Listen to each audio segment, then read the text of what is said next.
띵동! 종이 찾습니다. 지금은 현대세계의 변화 정우상 선생님과 함께하는 시간입니다. 안녕하십니까? 정우상입니다. 왜 이렇게 자꾸 이렇게 힘이 빠지냐면은 아까 지금 세 번째 그 영상을 찍었어요. 그래서 딱 소리 듣고 이렇게 수업을 했는데 중간에 영상이 꺼진 거야. 한 1분 정도 했을 때. 그럼 나머지 그 45분 동안 그냥 혼자서 그냥 우와 하면서 했던 게 너무 좀 자괴감이 들어가지고요. 사람이 이렇게 됐습니다. 뭐 얼른 계약을 해야지 여러분들도 좀 이렇게 했을 텐데 막상 이제 여러분들도 슬슬 이제 이런 생각하고 있을 거예요. 아 이거 온라인 계약도 생각보다 괜찮은데? 좋죠. 자기 공부를 좀 충실히 할 수 있는 시간이니까. 근데 이제 밤에는 그래도 불구하고 좀 나가 좀 케어받으면서 공부하고 싶다라는 친구들도 있을 테니까 저도 얼른 좀 계약을 했으면 좋겠습니다. 대학원도 지금 사이버 강의를 하고 있는데 저도 언젠가는 이거를 좀 확장시켜서 저 EBS 같은 데 가서도 한번 좀 해보고 싶네요. 이렇게 해보니까 언젠가 제가 좀 더 공부해서 지식이 갖춰진다면은 저한테 응원과 격려를 부탁드립니다. 와, 좋아요, 구독. 네, 그러면은 이제 다시 수업에 대해서 좀 이야기를 해보도록 할게요. 학습지를 좀 받은 다음에 뭐야 이거? 라고 든 생각도 있을 거예요. 왜냐? 사회계약론이 무려 5시간, 별이 5개 동안 편성이 되어 있기 때문이죠. 서명원 선생님이랑 어떻게 했는지는 제가 잘 모르겠지만은 사회계약론은요, 제가 보기에는 정말 그만큼 할 만큼 중요한 과목이에요. 특히 우리의 인식의 전환을 가져다 주는 데 있어서 물론 칸트도 중요하지만은 사회계약론도 중요하다라는 좀 이야기를 전달해주고 싶었습니다. 그래서 이제 오늘은 홉스 볼 거고요. 다음 시간은 로크, 그 다음 시간은 루소, 그 다음 시간은 한번 좀 복습, 마지막 시간은 이제 몽테스키웨 학녀 그리고 알렉시스 드 토크빌이라는 토크를 좋아하는 사람을 이야기할 거예요. 뭐 그런 점에서 현대세계의 변화는 저 개인적으로 좀 애정이 갑니다. 물론 동양 수업도 좀 하고 싶긴 한데 제가 이제 여러분들한테 좀 알려주었으면 하는 지식들을 그냥 뭔가 체계적으로 정리해 줄 수 있잖아요. 그리고 토크빌 이런데 어디 가서 잘 안 배워요. 그렇게 한다면은 생활기록부 때 써먹기 굉장히 뭔가 좀 있어 보이네 하는 생각도 들 수 있을 거고요. 그 사람의 논리 또한 우리가 받아들이기에는 굉장히 좋은 입장일 겁니다. 네, 그러면은 한번 우리가 이제 사회계약론이니까 전반적인 사회계약론에 대한 입장을 좀 살펴보도록 해야죠.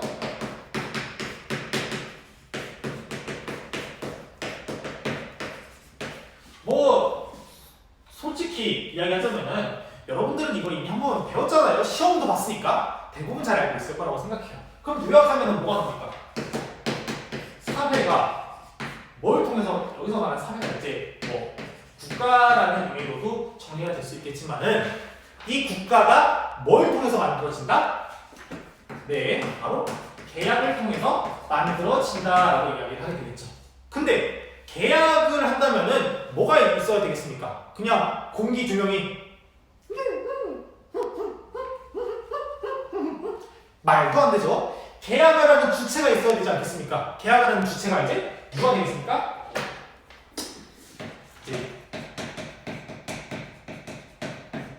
인간들 사람들 사이에서 이제 계약이 일어났다는 거죠. 근데 오케이 여기까지는 여러분들 다 받아들였으니까 근데 조금 더 나아가면은 우리는 이 사회계약론을요 비교를 해야 돼요. 뭐랑? 저번 시간에 배웠던 자연 발생론이랑 국가가 왜 만들어졌느냐에 대한 이야기는요 이전에 자연 발생론이 통속적으로 받아들여지고 있었을 겁니다. 그리고 사실은 대부분의 사람들이 사회계약론보다는 이거를 받아들이고 있는 경우가 더 많을 거예요. 그런 점에서는 굉장히 좀 의미가 있는 거죠. 다시 무슨 말이냐면요. 사회계약론과 자연발생론 모두 결론적으로 국가가 만들어졌다는 이야기는 같아요. 근데 이 국가가 만들어지는 과정에 대한 이야기가 다르고요. 이 과정이 달라짐으로써 그것이 함의하고 있는 것 자체가 너무나 달라진다는 것이죠. 자, 자연 발생론을 봅시다. 자연 발생론. 자연 발생론은요, 국가가 어떻게 만들어진다고 했습니까? 그쵸? 아주 우리가 플라톤이랑 아리스토텔레스를 봤겠지만은 사람들 간에 이제 뭔가 분업이 되다 보니까 사람들이 역할이 커져 사회 집단이 커지면서 역할이 분할되고 역할이 커지면서 그 집단을 다스리는 게 나오게 됐다. 그게 곧 왕이다 라는 이야기를 하긴 했었죠. 그리고 사회 계약론은 이게 조금 더 좋을 것 같이 적을게요. 어떡해. 사회 계약론은 뭐 때문에 만들어졌다? 사람들 간이 이제 계약을 통해서 만들어졌다라고 이제 이야기를 할 수가 있을 겁니다. 근데 뭔가 굉장히 사소해 보이는데 이 사소해 보이는 이야기가 엄청난 함의를 갖고 있다는 사실 여러분들 들어보셨습니까? 이제부터 들으면 돼요. 어떤 이야기냐? 자, 결론적으로 국가가 있다는 건 똑같아요. 근데 일단은 플라톤과 아리스토텔레스는요, 분업을 상정하고요. 다시 이걸 현대적인 용어로 따지게 된다면 이 분업은 뭘 전제합니까? 그쵸? 바로 뭐요를 상정한다는 게 아니라 바로 계급이 존재하게 된다는 거죠. 상기에 보면은 플라톤은 그래서 세 가지 계층에 대해서 이제 이야기를 했었고요. 뭐 철학자 이런 이야기했었고, 아리스토텔레스도요 실천적 지혜를 가진 자와 그렇지 못한 자로 구분을 했었어요. 그래서 이것이 가질 수 있는 함의, 국가는 있는데 계급도 나눠져 있어. 따라서 계급 국가를 위해서 뭘 해야 돼? 똑똑한 사람을 시키는 대로 해야 돼. 라는 합의를 가지고 있다라고 이야기를 했는데, 사회계약론 같은 경우에는요, 이 계급을 전제한다? 안 한다? 나중에 보게 되겠지만은 이 계약 당사자인 인간들은요 서로 자유롭고 평등한 사람들 간의 계약에 의해서 국가가 만들어졌다는 것을 이야기하고 있습니다. 굉장히 중요하죠? 우리 지금 프랑스 보시면은 그 모토가 뭡니까? 자유, 평등, 박애. 여기서 말하는 박애는 모든 사람들 다 사랑하라는 이야기예요. 하여튼 간에 이 자유롭고 평등한 사람들이 계약을 맺어서 국가를 맺는 거랑 계급 간에 이런 자연스럽게 국가가 만들어졌다는 것은요 엄청난 차이가 또 하나 가지고 있습니다. 어떤 거냐? 자, 이 계약은요 자유롭고 평등한 사람들이 맺는 거예요. 근데 자유롭고 평등한 사람들이 심심해서 계약을 맺겠느냐? 여러분들 계약서를 보시면은 계약서가 있고요. 또 뭐가 있습니까? 사람들이 있고 계약하고 계약에 나 이거 계약할 테니까 계약 맺어 그냥 오케이 하면서 서로 거는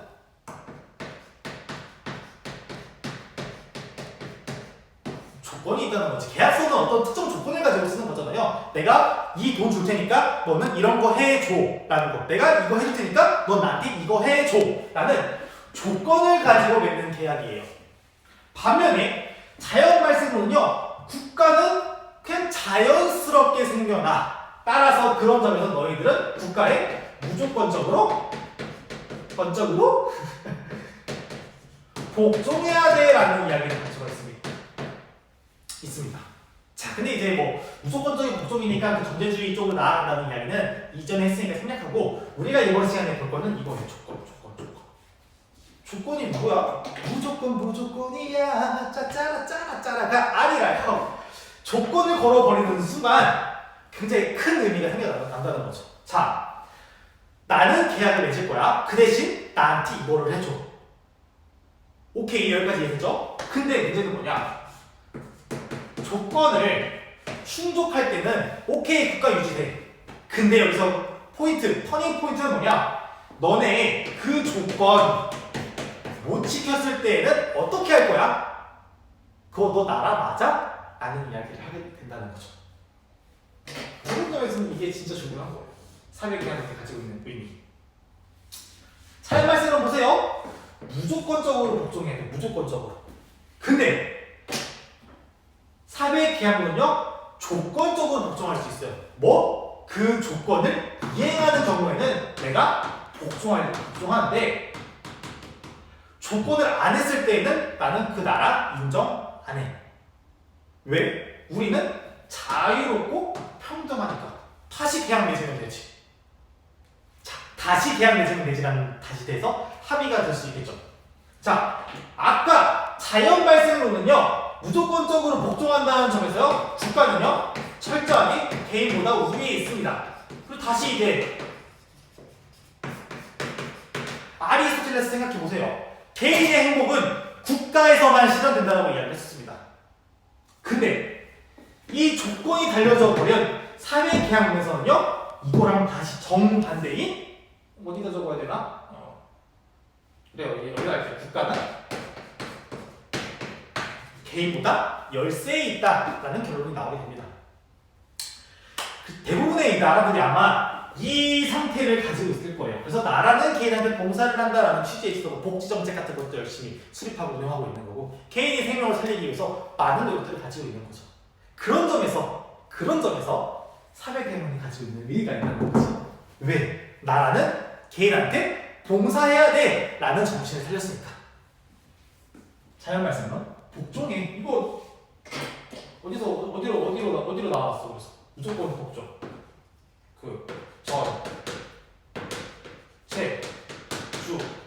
라고 해서 막 히틀러, 무솔리니, 이제 그 일본, 그 태평양 전쟁 일으킬 때 일본 이런 데로 나아가지 않았습니까?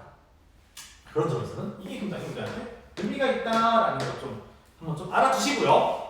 그러면은 그 사회계약론에서 첫 번째 문을 열어드릴 학자 토마스 홉스에 대해서 알아보도록 하겠습니다.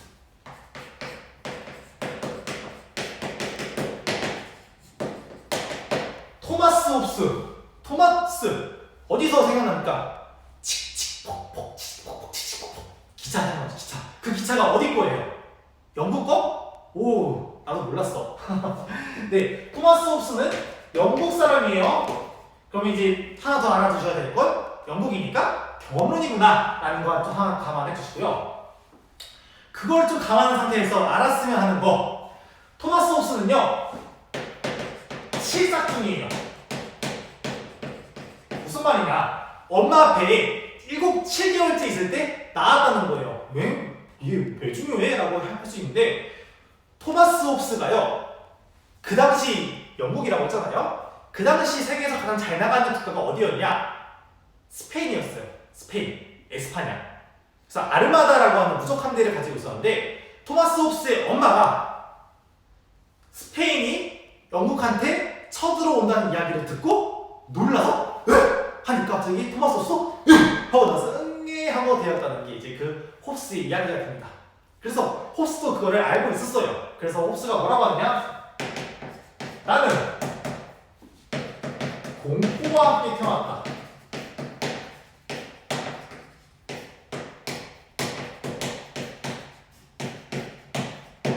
나 공포랑 함께 태어났어. 근데 이제 여기서 또 하나 봐야 될 게 있는 거죠. 이 공포가 어떤 공포일까? 그냥 이제 하는 그런 공포겠습니까? 뭐 그럴 수도 있겠죠. 근데 이제 그때 이제 그 엄마가 왜 놀랐겠어요? 어떤가? 설마 와서 나 죽이는 거 아니야? 라는 이야기가 되는 거예요. 그래서 여기서 말하는 공포는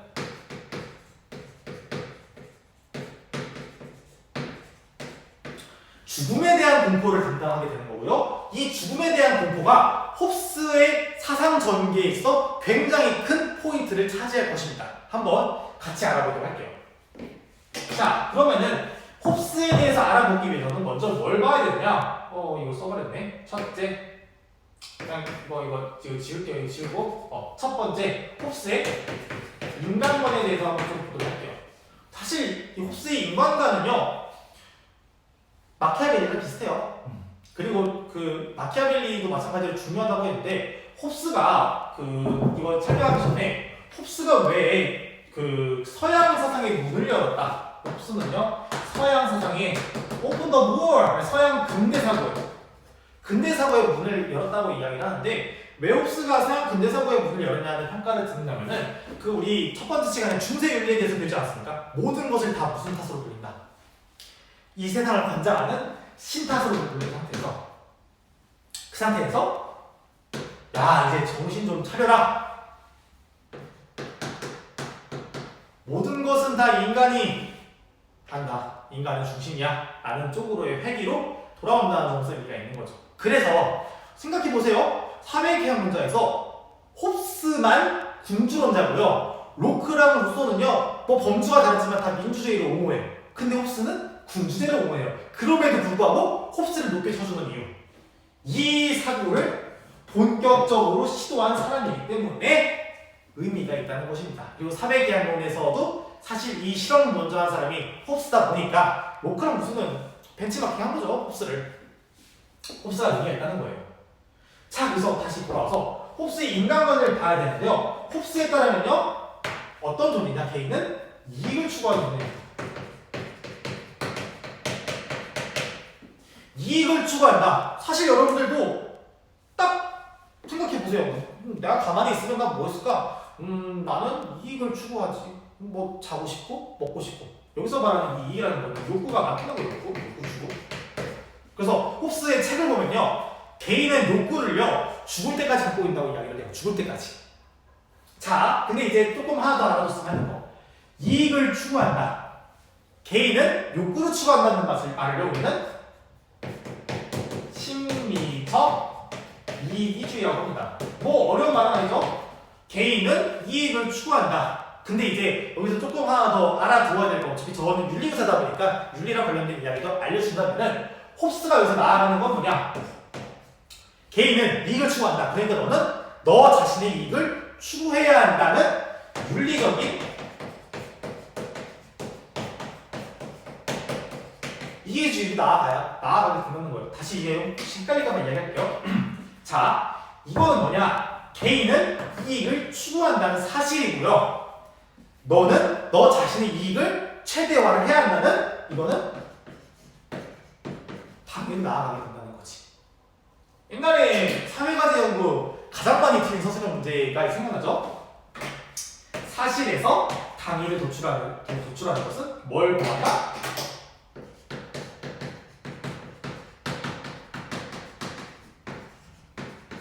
자연주의적 오류를 범한다는 이제 평가가 따르긴 하는데, 일단은 뭐 그때는 아직 큐이 등장하기 전이어서 이제 이런 것에 대한 그냥 막 면밀한 세이가 없었으니까 그냥 내가 보기에 사람이 이익을 추구하니까 이익을 추구해야 돼. 그럼 조금 더 이까지 볼게요. 이거는 한다에서 해야 한다. 사실과 당위의 구분. 이거 명확하게 좀 이해를 해줬으면, 숙지를 해줬으면 좋겠습니다. 어찌되었든 간에 홉스는요, 개인은 자신의 욕구를 추구한다 해서 계속 너는 뭐 자신의 욕구를 추구해야 돼. 왜? 그렇게 태어났잖아 라는 이야기를 하게 되고요. 이 상태가 그의 자연 상태에 대한 이야기를 구성하게 될 겁니다. 자, 그러면은 이제 나아갈게요.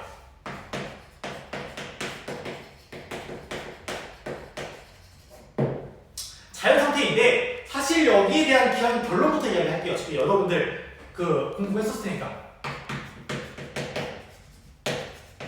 결론은 뭡니까? 내가 보기에 자연 상태, 여기서 말하는 자연 상태는 국가가 존재하기 전 상태를 의미하는데, 그러니까 지금 상태에서 저기 바깥에 본다고 저기 자연 상태 이쁘다라고 하는 게 홉스한테서는 말이 안 된다는 거예요. 자연 상태는 국가가 존재하기 전의 상태는, 결론은 만인에 대한 투쟁 혹은 전쟁이다라는 이야기를 하게 될 겁니다. 오케이, 뭐 다들 여기까지는 기억날 거예요. 슬슬 들었을 테니까. 근데 우리가 관심을 두어야 하는 부분은 뭐겠습니까? 왜 홉스의 이 전제를 받아들인다면은 이 결론이 나오느냐에 대해서 알아봐야 되겠죠. 자, 그럼 여기서부터 본격적으로 볼게요. 홉스에 따르면요, 이렇게 이익을 추구하는 개인들은요, 국가가 존재하기 전 상태에서는 모두가 다 자유롭고요, 평등합니다. 자, 근데 이제 여기서부터 슬슬 말싸움이 시작되는데, 우리는 그가 의미하는 자유롭다의 의미와 평등하다의 의미를 잘 받아들여야 돼요. 자, 그가 생각하는 자유의 의미는 뭐냐면은 원하는 것을 할 수 있는 자유. 내가 원하는 것이면은 무엇이든지 할 수 있다는 의미에서의 자유를 이거를 의미하는 거고요. 평등은요. 약한 사람도요. 강한 사람을 죽일 수 있다는 의미에서의 평등이에요. 그러니까 사람들 간에 평등하다라는 말을 홉스는 어떻게 이해하고 있냐면은 아니 뭐 사람들 다 똑같지. 어떤 점에서 이 약한 사람도 큰 사람, 약한 사람 큰 힘이 센 사람이 자고 있을 때 약한 사람이 그냥 가서 칼 꽂으면 죽잖아. 그런 점에서 평등하다는 거야 임마 라고 이야기를 한다는 거죠. 무슨 말인지 이해되나요? 자, 근데 일단은 우리가 사실 자유와 평등에 대해서 이제 이야기를 하는데 그 중에서 이거 원하는 것을 마음대로 할 수 있는 자유를 홉스는 뭐라고 하냐면요. 그것은 너가 자연 상태에서 부여받은 권리야. 그래서 자연권이라고 이야기를 합니다. 그러니까 자연 상태에서의 그냥 국가가 없는 상태에서의 개인은 하고 싶은 것들을 마음대로 할 수 있다는 거죠. 사실 우리도 생각해보세요. 온라인 계약을 했는데 어머니나 아버지가 안 계셔. 그럼 다들 내가 원하는 것들을 다 하고 싶어 하지 않겠습니까? 뭐 자지 뭐 자고 나중에 일어나서 공부하지. 뭐 넷플릭스? 요즘에 킹덤 너무 재밌던데? 킹덤 좀 보지. 한다고 해서 뭐라고 할 사람 아무도 없다는 거죠. 그런 자유입니다. 자, 근데 이제 이렇게 원하는 것을 잘 할 수 있다는 자유와 평등에서 홉스가 조금 더 나아가는 건 뭐냐면은 개인은요 자유롭고 평등해요. 그러다 보니까 어떤 것에서도 평등하게 된다. 나 이거 갖고 싶다 해서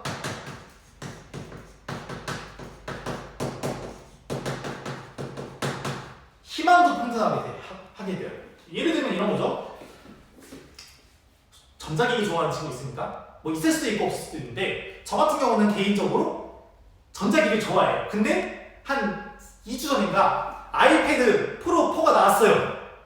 그러면 어떻게 하겠어? 와, 나 갖고 싶어. 근데 저만 갖고 싶어 하겠습니까? 다른 사람들 다 마찬가지로 갖고 싶어 한다는 거지. 근데 아이패드는 한정되어 있어. 그러니까 싸운다는 이야기예요. 자, 근데 이제 조금 더 나아갈게요. 이 희망의 평등으로 말미암아서 이제 결론적으로 이제 여기로 나아가면 된다는 건데 또 하나 알아두셔야 될 거. 여기에 대해서 사회에는요 사람들 간에 합의된 것이 없어요. 합의된 것. 여기에 대표적으로 들어가는 게 이제 뭐 옳고 뭐 그름 뭐 정의 무엇이 정의롭냐에 대해서 사회적으로 합의된 기준이 아무것도 없다는 겁니다. 왜? 그것을 합의해주는 국가가 없으니까. 자, 근데 이제 다시 또 이 희망의 평등한테 있어서 사람들은요 막 뭐 명예욕도 있고요, 뭐 권력욕도 있어.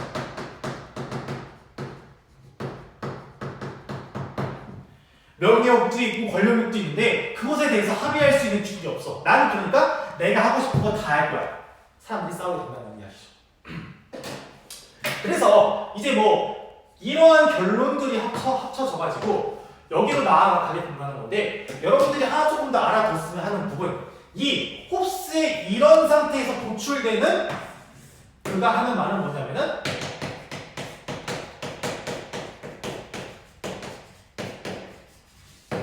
자유의 역설이라고 하는 것입니다. 강지윤쌤의 역설법을 들은 친구들 생각해 봅시다. 역설법이 뭐지? 역설법.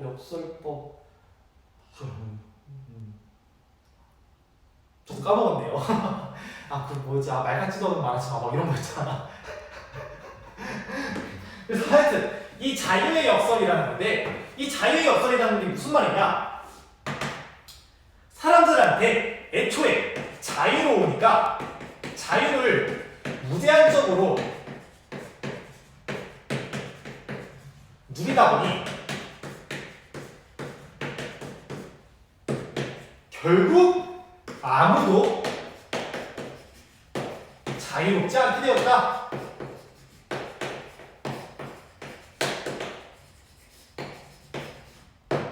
이것이 자유의 역설이에요. 다시 생각해보면 그렇죠. 아니 자유를 모두가 누릴 수 있게 한다면 얼마나 좋아.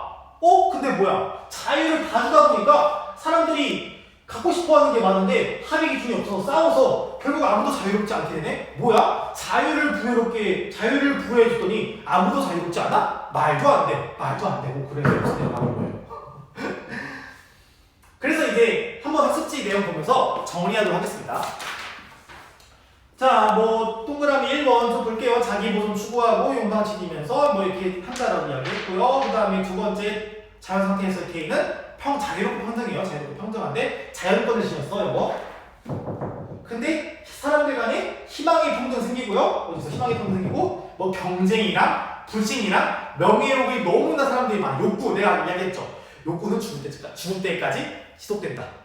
욕구가 지속되다 보니까 사람들끼리 나 갖고 싶어, 이게 옳은 것 같아, 맞는 것 같아 라고 막 판단을 해. 근데 안 맞으니까 싸워요. 무제한적으로 원하는 것을 얻을 수 있는 자유를 써서 그 결과 자유 상태가 되는 거고요. 그것을 자유의 역설이라고 하는 것입니다. 그래서 동그라미 3번도 마찬가지로 거기에 대한 이야기가 나와 있는 거죠. 이 자유 상태는요, 공통된 권력이 없고요.